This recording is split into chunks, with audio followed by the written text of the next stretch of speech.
Everybody's good? 100%. All right, well, first of all, thank you for coming today. I'm Captain Jeff Collard from the Grand Rapids Police Department, but I'm also the president of the Grand Rapids Police Command Officers Association. And along with us today are Officer Andy Bingo with the Grand Rapids Police Officers Association and Detective James McCurtis, also from the Grand Rapids Police Officers Association.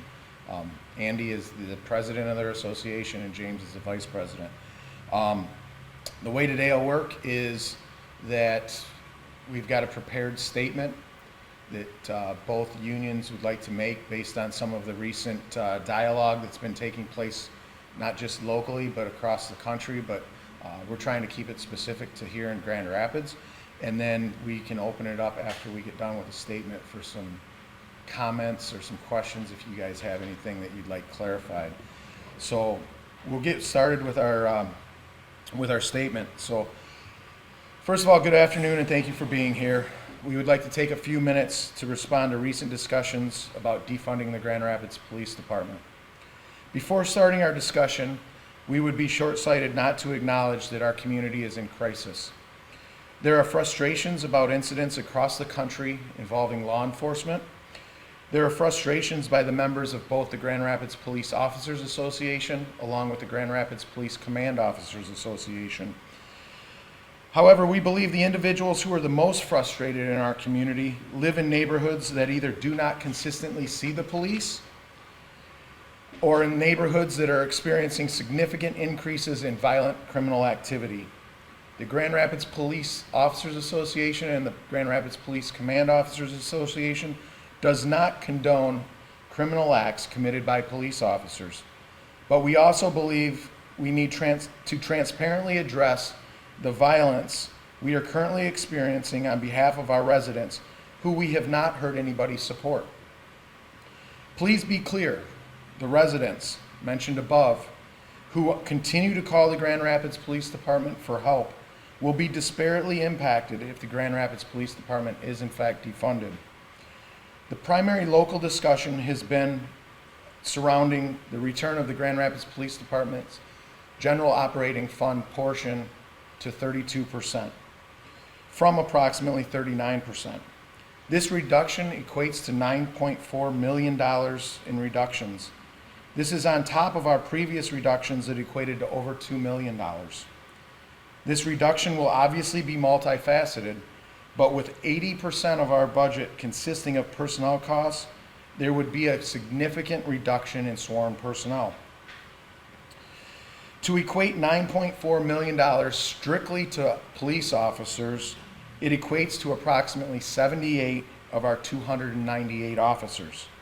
These officers would represent the most diverse segment of our department, and we would also be forced to lay off our interns, which has a direct impact on our Grow Our Own hiring initiative that is designed to increase diversity as well. What does a significant reduction like this mean to the residents and businesses of Grand Rapids? If we were mandated to make this cut, it would be an entire night shift of police officers and approximately half of our investigative unit. To ensure enough officers to respond to and investigate violence within our community, we would have to shut down almost every specialty unit in our department, our vice unit, our community engagement unit, our special response team, our traffic unit, and others. We would then only be able to respond to violent and/or in-progress 911 calls, and we would only have enough detectives to investigate the most violent acts that are committed within our community. We have only heard minimal discussions about how crime in Grand Rapids is impacting our residents.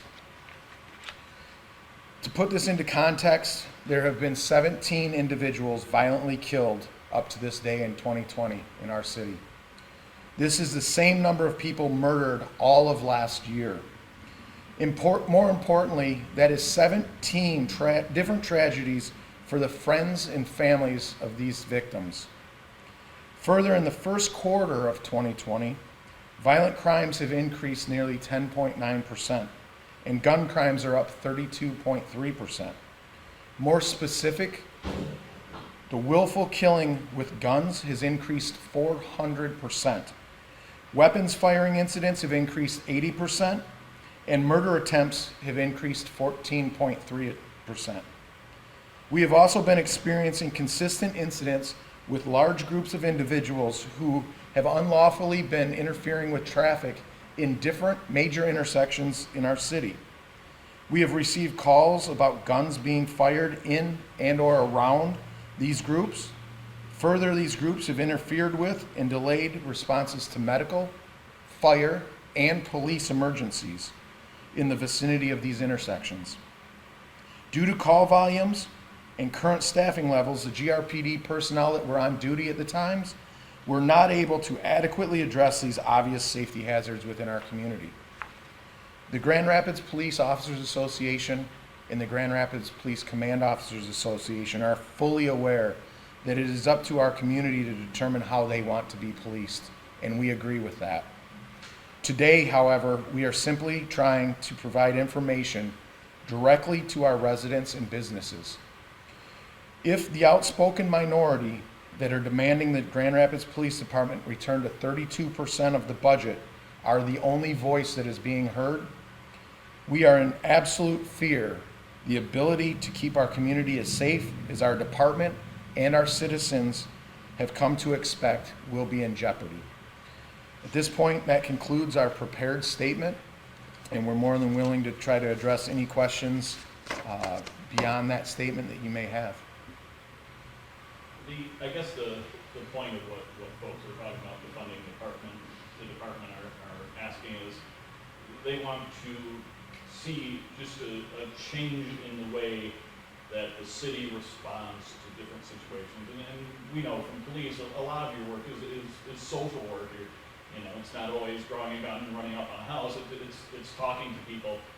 And I think what they're saying is that should that be police doing that, or should that money go to some other part of the budget that where we have social workers and those kind of people instead of police responding to those? I mean, would that be something that would address those kind of budgetary concerns, or would it still be too much of a drain? Well, I guess the way that I'd like to answer it, and then I'll let Andy weigh in if he's interested in it, is that our concern isn't that we have experts in different areas. Because let's face it, the police have become a catch-all. We are asked to do things that we aren't necessarily experts in doing. And we welcome any help that we can get to do some of these more technical aspects. That being said, there's court orders for us to pick up people on mental pickup orders. It requires a peace officer to do that. We already have our domestic assault response team in place that goes on domestic assault reports. We have child protective service workers that are investigating different things. So there's a lot of this that's already in the community, and we're more than happy as at least the Command Officers Association, I think the Police Officers Association, to have a discussion about what that would look like. The reality, though, is we spend a huge amount of time as it is responding to calls because people are in crisis, because people are agitated, because people are drunk or high and need medical assistance, need the fire department for whatever reason, need some sort of a worker that's going there who doesn't feel safe. And in those cases, those different entities stage. And when they stage, they wait for the police department to respond to that incident, make that scene safe, and then from there, they respond up to deal with whatever expertise that they're providing. So our stance is that this isn't a situation where we don't want help. It's a situation where it can't be a one or other funding source. You can't take the police away because we're still going to have to go into those circumstances, make those scenes safe so that the appropriate personnel can come to provide the assistance that people need when they're in crisis. So the issue isn't one or the other, and that is what right now the argument is becoming. Do you want to weigh in on that, Andy? Yeah, I mean, when people call the police, whether it's domestic or somebody with a mental illness, they want to see police come in. They want us to come in and make the scene safe. Then after the fact, like Captain Collard said, we have, whether it's CPS that comes in, whether it's our domestic response team, they deal with that after the fact. Once we make the scene safe, we do what we have to do as far as the courts. Yeah, we don't need to be involved at that point, but a lot of these are, they're return customers. A lot of these people that we go to for domestics or mental health issues, they're return customers, so you really get to know these people, get to know their situation. And I think there is a place for civilians, but a lot of our civilians will not go out to these residences without us going with them. So quite often when CPS goes out, they request an officer to go with them, just because they know something can turn bad pretty quickly. I want to piggyback off his question a little bit. When you were talking about if you did get the $9 million in cuts and it would only allow you guys to respond to violent and in-progress 911 calls, what would that look like to people? What would, like if somebody called in and said, I need help, what would you have to say and say, like, we don't have funding to come to you, your case is not strong enough or violent enough for us to come. How would that look for you guys? First of all, it'd be an absolute culture shock in the city of Grand Rapids. That is nowhere close to how we operate. But if you look at other organizations, law enforcement organizations throughout the state, you see things like my house was broken into and it's a 24 to 48 hour wait time to get a police officer there. It's a, do you have a suspect? And if you don't, please make an online report that something was stolen out of your house. There's a lot of communities across the state that have very few officers to respond to calls for service, and that is ultimately the question the community has to answer. Is that the type of service that they want, or they want to risk? And please be clear, this is obviously our opinion from an educated standpoint of law enforcement professionals that have, all three of us, done this for 20 or more years. But those are the tough decisions of what this will look like if all you have to do the work is a minimally staffed patrol unit and a minimally staffed investigative unit. And it does happen in other jurisdictions. I've heard some talk on patrols too, that police shouldn't be involved in doing like traffic stops. You know, there should be a different entity out there.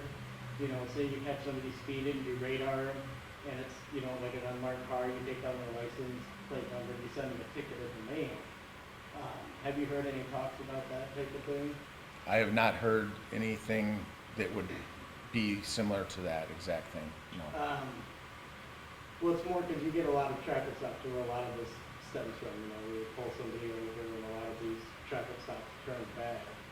And I've heard in a couple different talks that saying that could be a thing, you know, would you see any dangers in that with, you know, people out there, police need to be out there patrolling like that, and, you know, for somebody going 8 miles over the speed limit, you really need an armed officer to take care of that, because you get a ticket, you go home, you decide whether or not you're gonna pay it. It'd be the same thing if somebody were to pull you, or not even pull you over, you just get clocked, you get a picture taken, you know, like in Chicago running red light, you get your picture taken, you get it set in the mail, and then you're back to square one, you decided whether or not you're gonna pay the ticket or not.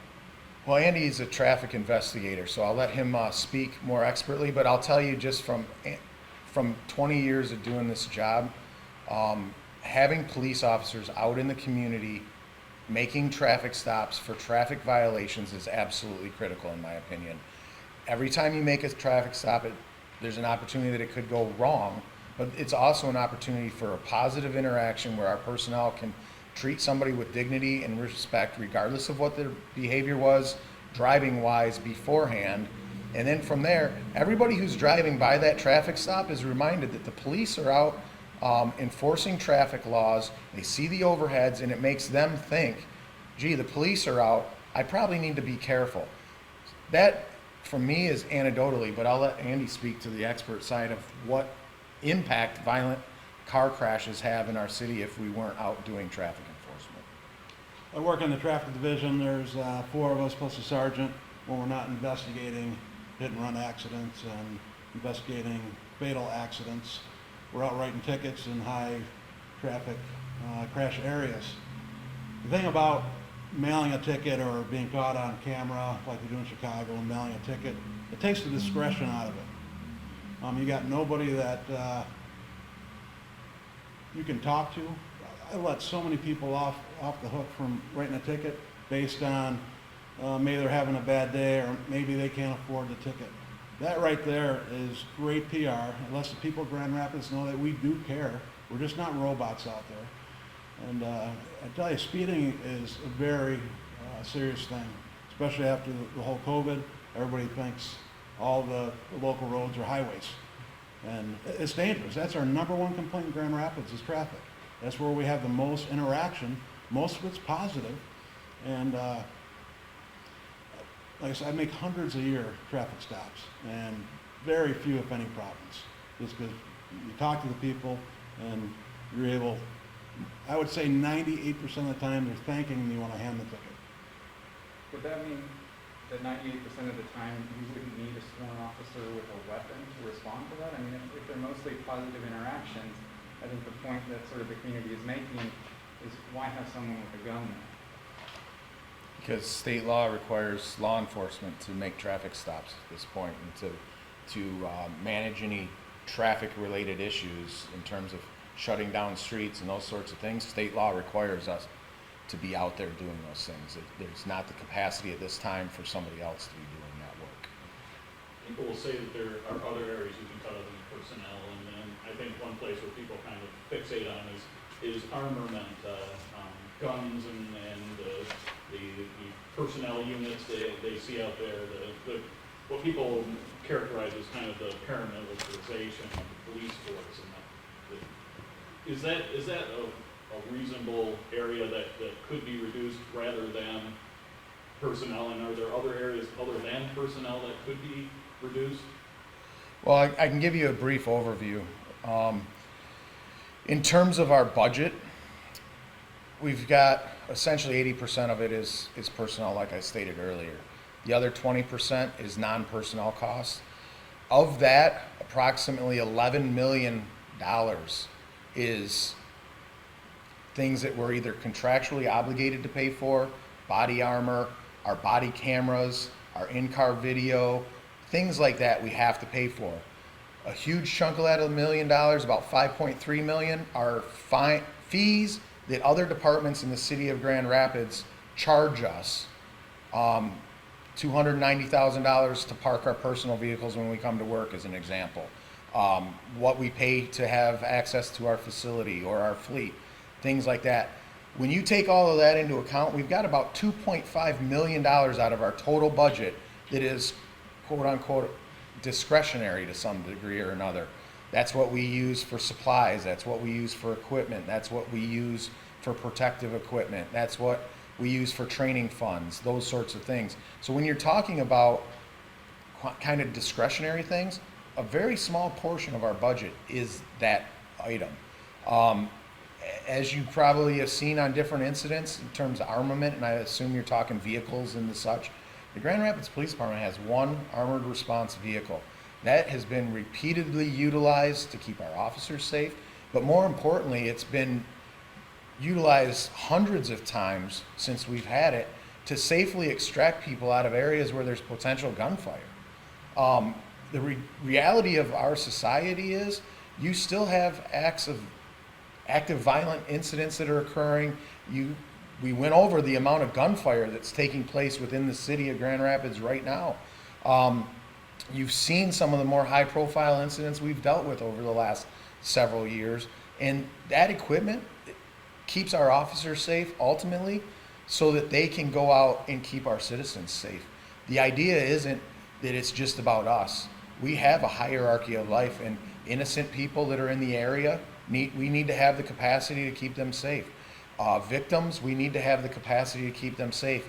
And our officers next have to be able to keep safe so that they can keep those first two groups out of harm's way as much as absolutely possible. It's not about getting rid of protective equipment. It's not about getting rid of guns. Look at our society and look at what our officers are being asked to do. They need to have those tools to safely do their job so we can keep all of you safe. I know, just talking to a lot of folks in the area, at least in light of recent events, some of the things that people want to see go away, are those uses of the tear gas and the non-lethal rounds, things like that. at events that we've seen in town, a lot of people feel that those things are unnecessary and could go away if the police department isn't defunded. Is that something that you guys feel is, essential to the job, having things like that? I think there's a time and a place for the tools that we currently have, and we're very, very, first of all, none of us want to use those tools, ever. And more importantly, we're very conservative in how those tools are utilized. In 20 years of being here, or 15 years of being in Grand Rapids, 20 years of law enforcement, obviously May 30th was the first time I've experienced that, especially to that degree. And in terms of some of these other tools that we're talking about, it's been a handful of times. This is not a common thing that's taking place, but there are times and place for the use of those to try to safely as possible resolve a wide range of incidents that we're expected to be able to respond to. I guess the defund the police movement really kind of comes down to a frustration that some people feel that despite talk, there really hasn't been significant reform in the police department when it comes to how police deal specifically with minority communities. That the defund the police is really that last step to saying, well, you haven't done what we want you to do, so we're going to cut your money back. How do you respond to that idea that there just hasn't been the kind of reform in the police department that people want to see? I guess I wonder what exact reform they want. I don't know if you guys remember the 12-point plan that was brought to us with body cameras and others. The union welcomed all that. We didn't oppose any of that. We have jumped through every hoop that's been asked of us. We value the community. We value the relationship with us, and anytime we can improve that relationship, we're willing to work with them to do it. So we're always willing for that dialogue. How then would you account for that frustration? How would you account for just kind of this movement coming up now to defund the police? I mean, what do you think is really behind this? It's a nationwide frustration that it appears to have been building for years. And if I could make it better, I would. I do my part, and I do what I can when I'm out in the community, especially with people of color, on traffic stops. 9 times out of 10, they're not getting a ticket. And you might say you don't like the way I'm using my discretion, but that's my way of building a relation with them. Most people, they're scared to death. I get nervous when a police car is behind me off duty. So I know people of color especially are a little bit more nervous, and right off the bat, I try to break the ice and get them calmed down. And like I said, by the time that traffic stop is over, they're thanking me and they're smiling, and it's not everything you hear. Grand Rapids shouldn't be lumped in like Minnesota and some of the other states. We've got a very professional department, and our officers care about the community. During the whole COVID, we didn't have anybody calling sick during the 3-month period. They wanted to serve the community. So I guess to kind of further piggyback on this, I'm going to use some direct quotes that are from a couple of the groups that have looked at us. As you guys are all aware, we've been studied, we've been looked at, we've had nationally, if not internationally, renowned experts coming into our police department. We've had the ICMA, 21st Century Policing. We've recently received our CALIA accreditation. So just something that 21st Century Policing Task Force quoted, Grand Rapids Police Department has received extensive training regarding cultural differences, mental health, and trauma. This occurs both in-house, before officers go out on the street, and throughout an officer's career. Meaning, we take this stuff very seriously, our training very seriously, and our performance and holding each other accountable very seriously. CALIA, the Grand Rapids Police Department is truly a community-oriented, citizen-focused police agency that is striving to deliver the highest degree of services possible. Those aren't what we think of ourselves, and there's always room for improvement. Any organization that exists better be striving on a daily basis to try to get better. And we work on that. We look at the trends that we're seeing from maybe a use of force perspective, and we put things into our training to address those trends to try to limit those incidents from happening in the future. We have been very, very successful. If you look at the major uses of force in the city of Grand Rapids over the last 25 years, there's been 17 deadly force encounters.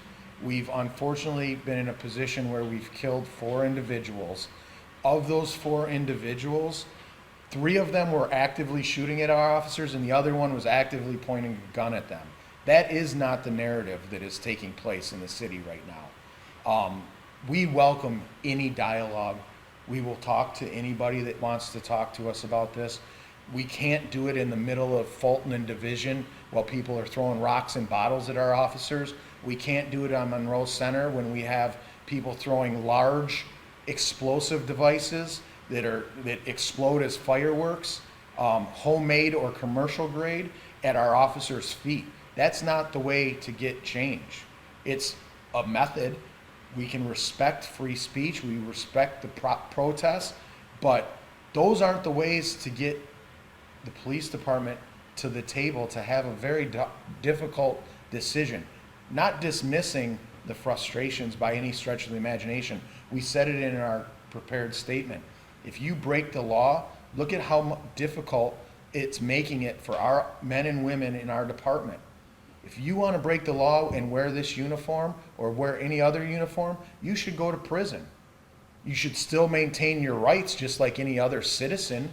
You should be innocent until proven guilty. You should have your due process rights. Those things exist for police officers as well as every one of you in this room. But be clear, if you're going to make my job or the job of the men and women I'm asking to go do a difficult job harder because you want to break the law, then we support you going to prison. We're not going to stand in the way of that. But that being said, yeah, we've been studied a lot. We've opened our doors repeatedly. We're not afraid to air our laundry out for everybody to see. Our policies and procedures are online. And don't forget, for the last year and a half, Elucid, a third-party vendor, has been polling residents in the city of Grand Rapids, and consistently our approval ratings for trust and the feeling of being safe in our community are around 70%. I would argue any politician out there running for office would be ecstatic of a 70% approval rating. And can we improve? Yes. Will we improve? Yes. Do we continue to evolve as an organization? Yes. But the fact of the matter is the narrative about Grand Rapids police officers that we're hearing, whether we're standing a line or in the media or in numerous different meetings online that we're hearing about how we're just out killing people, is absolutely false. We have a very professional department that's highly trained, and organization after organization has identified, yep, they can always improve. Here's some things that they can do. We've implemented a lot of them, but for the most part, they're exceeding standards across this country. We're, according to CALEA, one of the top 1% of law enforcement organizations in the nation. And yet, here we are still having some of the same discussions, unfortunately. We've heard from the city manager and the chief on a laundry list of reforms they'd like to see. We haven't heard from you guys. Are there specific items on that list that you're opposed to? Any other items that you wish were on that list? And along with that, are there any cuts that you would be recommending to the city? Because it sounds like even if they don't go to 32%, revenues are coming in lower than they expect. The mayor says she expects more cuts. The police department is likely not going to be exempt from that in some form. So what do you think of the reforms that have been proposed? What other reforms do you have in mind? And what other cuts do you think the department could withstand? I can tell you a couple of things. One, since 2016, we've spent about $4.8 million trying to engage with the community, trying to increase or improve the police and community relationships, about $4.8 million approximately. The 8 can't wait kind of is what has been the theme in terms of things that need to be changed. And if there's one concern that we have, I don't think anything that's been rolled out to date on those topics has been necessarily fully, transparently explained to the community. Chokeholds. we haven't trained chokeholds in over 20 years. Requiring de-escalation, that's been in our policy, and we've trained to that standard for several decades now. Require a warning before shooting. When possible, yeah, we do that. It's in our training. It's in the curriculum that we're going through multiple times a year in our standards. But I'm going to use an example of something that's happened in the fairly recent past, which is we had a police pursuit from another agency come into the S-curves. We had an individual who crashes, who gets out and immediately starts firing on other officers. The backstop of this entire thing is a office building with a glass facade, and as soon as it all resolved itself and you turned around, it was full of people watching what was going on. Our officer, oh, and mind you, our prize was about a block and a half away with tens of thousands of people wandering around our city when this was all going on, and our officer's quick reaction was to use a vehicle to end that deadly force encounter. I use that example to show that there's certain circumstances where you're not going to be able to give a verbal warning. But we've been training to that standard, and it has been in our policy, in our training standards, for quite a period of time. You didn't hear that, we do work on small team tactics, ensuring that we have less lethal options at different incidents to resolve them as safely as possible. So we've been using that time, distance, and shielding concept for an extended period of time. Intervene or a duty to intervene, we've had numerous different cases, several of them that involve the termination of officers based on internal complaints where other officers have stopped that behavior. But we can obviously make that more clear in our policy, but it is in our manual of conduct already. Ban shooting at moving vehicles, that's been over 20 years since that's been okay. And then requiring a use of force continuum, we have the ideas already in place of how you respond to different things, and it's based on several different factors, but it's not an actual continuum per se, but it's standards on how to respond to different stimulus that are presented by the suspect's behaviors. And then lastly of the 8 is require comprehensive reporting. This comprehensive reporting process is exactly what has been set up in our department for decades now. You have sergeants that go to every use of force report. You have an initial investigation done by that sergeant on the scene of that report, where they talk to both the officer and the individual who force was used on. From there, the officers write a use of force report that details the force along with their detailed narratives. From there, the sergeant or supervisor will review that report, those reports, will review body camera, will review in-car video camera. From there, those reports go to the Internal Affairs Unit for review, they go to the Training Bureau for review, and they go to unit commanders for review. All of these checks and balances are designed to ensure that every single use of force is lawful, is within policy, and is within the way that we've been trained and is upholding those standards. So for all intents and purposes, we've been doing almost every one of those things for about 20 years. So, that's the sign of a progressive police department. Do we need to continue to look at our use of force policy? Can we bolster some of those areas or more clearly articulate those things? Yes, but as an example, we aren't out choking people as a general rule. If some of the things that we've been seeing or hearing that are happening across the country, we would have checks and balances in place to catch those incidents from happening, as well as being able to appropriately address them, whether it's through training, through discipline, but also some of our early warning systems that we have in place through our Internal Affairs Unit is designed to identify individuals who are at risk of going down a bad road and trying to get them back on the right path before we involve ourselves in some of those incidents. For the number of arrests that we make, about 97% year after year require no use of force. If you look at the number of calls that we go on, it's usually a 0.5 percentage point or lower where any force is used. It depends on how you want to look at it, but we're willing to look at it. We're willing to consider things. The only thing that we ask is that it's fair, in terms of the standards in which they are trying to review what we're doing in our standards. And as long as they're fair, we're open to, ultimately being a part of the solution to a better police department in Grand Rapids, than standing in the way or hindering progress. Would you welcome open contract negotiations in the next round? That is one thing the city has proposed, is having the negotiations be open to the public so that everyone can see those negotiations. I think that we'll stand by the same discussion that the city's answer. I don't think that it came from the city. I think it came from, it's a trend that's out there, in terms of asking for that. And right now, our contracts are in place until 2022. Would you welcome opening them up in And when we 2022? get to that stage, we can have some mutual discussions with the city to see what the appropriate direction is. But generally speaking, at this time, with some of the things going on, I'm not sure that the Command Officers Association would be open to creating a public dialogue, but we could talk about what that would even look like, because right now, there's too many ifs to give any answer one way or the other. Is that your point? Yeah, if that's something the city wants to negotiate, but in the past, I know they would not have been open to that. They like to work in small groups. The more people you add to a conversation, it just takes that much longer. Sometimes trying to negotiate a contract takes 6 months to a year.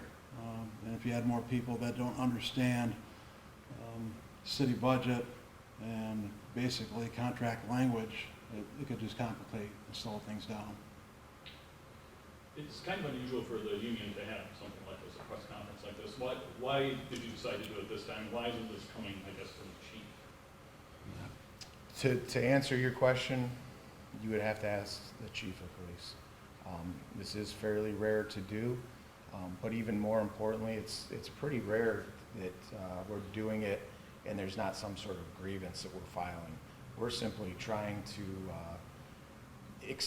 explain something that we don't know that the general public has necessarily heard at this point in time, and educate people on, what some of this dialogue really would look like down the road. So why the chief isn't up here is an answer for the chief or the city manager, someone outside of us. I'm not going to even try to explain but we have